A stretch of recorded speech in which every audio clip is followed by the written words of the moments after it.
welcome to Brewing Success, where growth is the mission, change is the reward, and progress is the goal.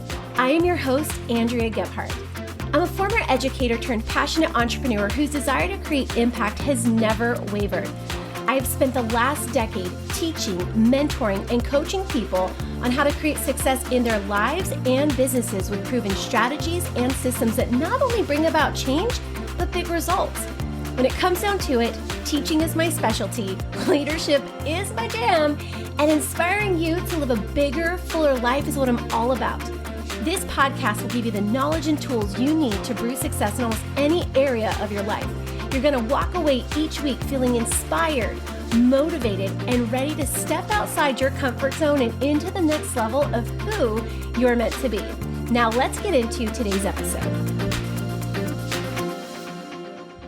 Oh, hey, you're still here. And I am oh so grateful for that. So grateful. Look who decided to show up today. That's right, me, I'm back, and so are you, which means we're already winning.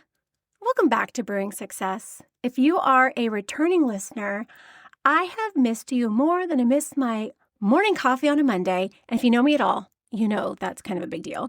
And if you're brand new here, welcome. You picked a really, really good day to show up because today we're starting fresh together, and fresh is everything. I want to be really upfront with you right out of the gate on today's episode because that is how we do things around here.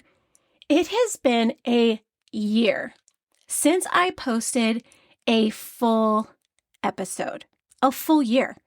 365 days of silence on this platform. And even though listenership is up, even though downloads are growing every single day, I have not been actively contributing to this space. And I know what some of you might be thinking because I've gotten your emails, I've gotten your messages.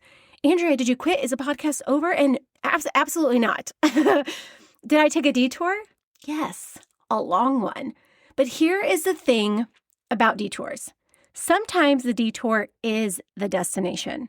Sometimes the road you didn't plan on is the one that takes you exactly where you were always supposed to go. So today I'm going to tell you where I went, what I found when I got there, and what I'm bringing back for both of us. So grab your coffee or your tea or your water or your Diet Coke, honestly, whatever's in your cup right now, and let's get into some real conversations. Here on the show, I always say that growth is the mission, change is the reward, and progress is the goal. That is the mantra of the show.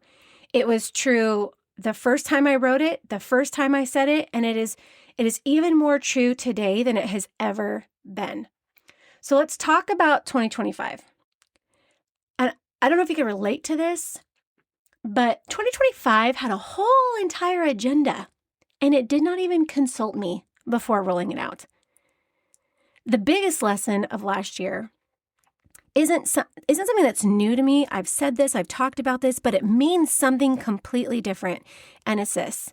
Sometimes life happens to us, and most times life is happening for us. 2025 was full of chapters and doors closing. My business closed abruptly. Without warning, without a conversation, without so much as a courtesy heads up. One day it existed and one day it didn't. And I want to sit with that for a second because I think there's something enormously important in that distinction. I have spent years telling people, do the hard things before life forces you to. Learn how to pivot before you have no choice but to pivot. Get good at overcoming before overcoming is the only option left on the table. I've taught people to build your resilience like a muscle, not like an emergency kit you pull out when things go sideways. Because friends, things will go sideways. That's not pessimism. It's just life being completely, thoroughly, unapologetically life. And 2025 walked in, looked me dead in the eyes and said, okay, coach, let's see it. That is what I like to call a pop quiz you can't study for. It's the professor handing back a test you didn't know was scheduled who, by the way, is still having college nightmares about the test you didn't know was coming, the class you didn't know you were registered for, and suddenly the assignment is due, right? And here is the beautiful, terrifying, clarifying truth of it all.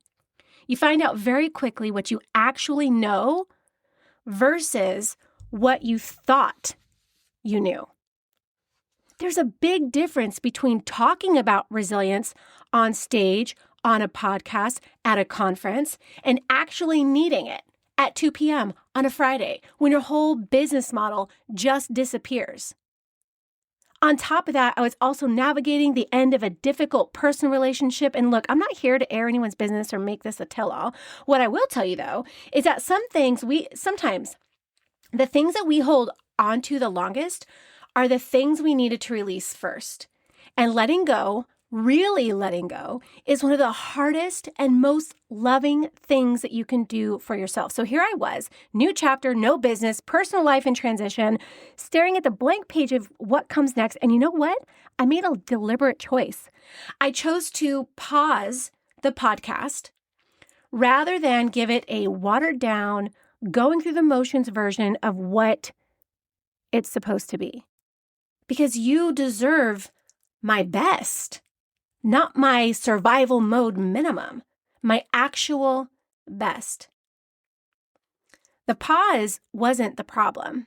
Pretending everything was fine would have been the problem, but everything wasn't fine. I was in a place where I was scrambling to figure things out. I was in a place where I was navigating home life, kids, responsibilities, building a business up from scratch. I was in a place where I kind of just felt like I was on the side of a mountain, climbing at a steep angle. And I had a good grip on everything. And suddenly the gravel became loose. And every little move kind of felt like I was on a little bit of shaky ground. And that level of uncertainty, that level of distraction, that level of, having to pivot really forced me to kind of reprioritize a lot of things. 2025 taught me 3 things that really changed everything. And I'm excited to be here to share that with you because I have literally contemplated restarting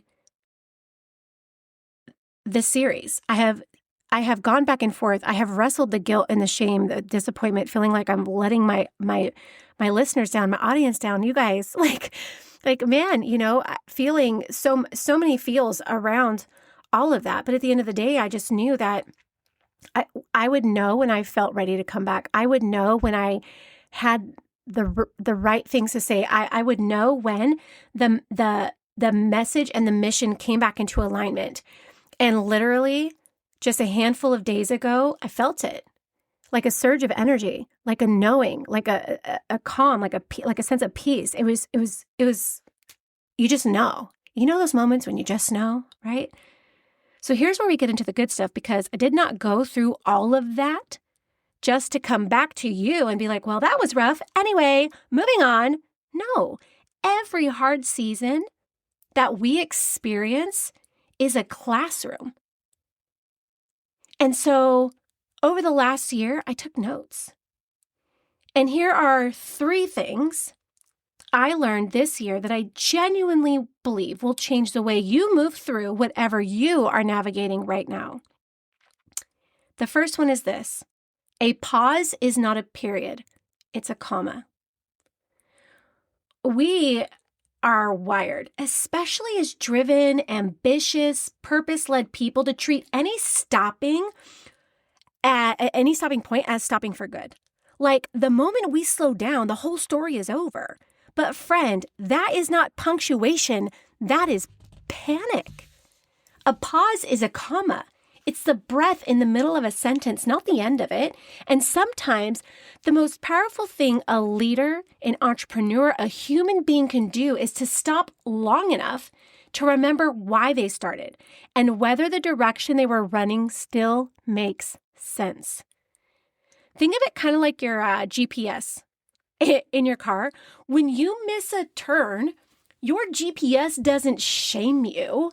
It's not like, you moron, you missed the exit. Could you imagine?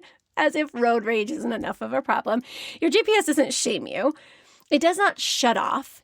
It does not say, well, you had your chance. I guess you're not going on that vacation, or you're not going to go visit your kid at college, or you're not going to make it to your destination. It simply says recalculating. And then it finds you the next best route. That is what a pause is. It's your life recalculating. Let it. I always say and have always taught that you have to do the hard things before life forces you to do the hard things. Part of doing the hard things is knowing when to stop, reassess, and redirect. And that takes more courage than pushing through ever will. And this is, for me, this lesson is where I realize how much I've matured as a woman, as a mother, as a business leader, as an entrepreneur, as a leader. Because so many times in my life, I just pushed through to exhaustion, pushed through to burnout, pushed through to put everybody else's needs before mine, push. Instead of stopping, reassessing, redirecting. Sometimes when you push through, you push past where you were supposed to go, what you were supposed to learn, that little nugget that you were supposed to add to your tool belt, that piece of you that you are supposed to collect to become the best version of yourself. It takes more courage to pause than to push through. The second thing that I learned, I've known this, but life has a way of delivering tangible lessons. Success is not a straight line. It is a spiral staircase. Now follow me on this. Can we just collectively agree to retire the idea that growth looks like a clean, steady, upward diagonal line? Because that graph exists nowhere in real life. Real growth looks more like your phone's battery percentage on a day when you forgot your charger. Up, down, a little panic in the middle, and ultimately you go figure it out. But here's a more truthful picture. Growth is a spiral staircase. Think in your mind what a spiral staircase looks like. You come back around to the same themes, the same fears, the same doubts, the same dreams, the same questions about who you are and what you are here to do. But every time you revisit them, you're standing on one floor higher. You have more context, more experience, more capacity. You're not going in circles. You're going deeper, and deeper is exactly where the answers live that you cannot find out on the surface. Life, success, life, it's all a spiral staircase. This past year, I did not go backward. I went deeper. And what I found at the bottom of that deep dive was the clarity that I could not have found anywhere else or purchased at any price. I know who I am. I know what I am building, and I know why it matters. You can't fake that kind of foundation. You earn it, and more than likely, you will earn it the hard way. The third lesson that I learned this past year is that hard things come to test you, to strengthen you, clarify you, and ground you. This is the one that I really need you to hear, because I'm not going to stand here and sell you a toxic positivity bumper sticker that says everything happens for a reason. Sometimes things happen, and the reason is just that life is unpredictable and we're not in control of as much of it as we think we are.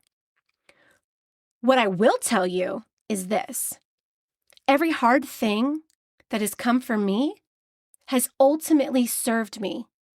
Not immediately, not painlessly, but eventually, unmistakably, it has served me. The business I lost clarified exactly what I meant to build next. The relationship I released made space for who I'm becoming. The year I did not post a podcast episode gave me more to say than any year I have ever had. And I want to say this to you too. Every hard thing that has come for you is going to serve you. Maybe not immediately, Probably not painlessly, but eventually, unmistakably, it will serve you. Challenges are always going to come. They're always going to arise, always. That is not a threat. That is just the agreement we sign when we decide to be alive and ambitious at the same time. Raise your hand or say yes or snap your fingers or, I don't even know. I mean, I'm feeling it physically, but raise your hand if you are alive and ambitious at the same time. What a gift. So the question is never if you will face hard things. It is whether you have done the work ahead of time to know your moves when they arrive. Because here's what I know. You need to know your moves before the moment demands them. Not in the middle of crisis, not when the ground is already shifting, before. You practice your resilience the way an athlete practices their sport, not because they want to struggle, but because when the game day comes, they want the response to be automatic. That is the goal when life comes for you, and it'll come. And it will either be your rise or your demise. You got to know your moves before the moment demands them. So you have the ability to rise above and overcome whatever challenge is in front of you. And not just overcome it, and come to the other side as a better, stronger, more resilient, more capable person. What this means for you right now, today, is big. Like, this is the part where your best friend, who also happens to be like your life coach, me, leans across the table, looks you in the eyes, and asks you the question you have been avoiding. Where are you right now? Not where do you want to be? Not where were you 6 months ago? Where are you right now? Because if you're in a pause, if something has slowed you down, if life has redirected you, if you are staring at a blank page wondering what the next chapter looks like, I need you to hear this very clearly. You are not behind. You are not broken. You are not failing. You are in the most important classroom that exists. And the curriculum is being written specifically for you. What would it look like to stop fighting the season you are in and just start learning from it? What if the detour you are on right now isn't a punishment, it's preparation? What if everything that fell apart is simply making room for everything that is about to come together? What if? So here's your homework. And yes, you guys know I'm a former teacher. There's going to be homework from time to time. This week, I want you to ask yourself 3 questions. Write them down. Sit with them. Don't rush the answers. And the first question is this: what is this season trying to teach me that I keep avoiding the lesson of? What is this season trying to teach me that I keep avoiding the lesson of? Number 2, what have I been waiting for permission to pause, release, or let go of? What have I been waiting for permission to pause, release, or let go of? And number 3, what would I build if I were building from clarity instead of fear? Those 3 questions changed my entire year, and I think they might change yours too. Your pause is not your ending. It's your preparation. And you, my friends, are being prepared for something extraordinary. So before I let you go today, I want to tell you what is coming on this podcast, because I am more fired up about this season of content than I have been about anything I have ever created. We're going to go deep this year. Leadership, resilience, building a business and a life that you're genuinely proud of, not just one that looks good in a caption or in a story, a TikTok, or a reel. We're going to talk about the hard things, the real things, and we're going to do it in a way that we always do, with honesty, with humor, with a whole lot of heart, and just enough of a nudge to actually make you do something about it, because information without application is just entertainment, and I am not here to entertain you. I mean, we will have fun, and we will learn, and we will do big things together. I'm here to change your life. One episode, one idea, one tiny action at a time. So if today's episode meant something to you, please share it with someone who needs it. Leave a review. It takes 2 minutes, and it helps this show reach more people who are out there right now needing exactly this kind of conversation. And come find me on Instagram. In the Brewing Success community, I genuinely want to hear from you. So until next time, keep brewing, keep growing, keep going, and always remember that growth is the mission, change is the reward, and progress is the goal.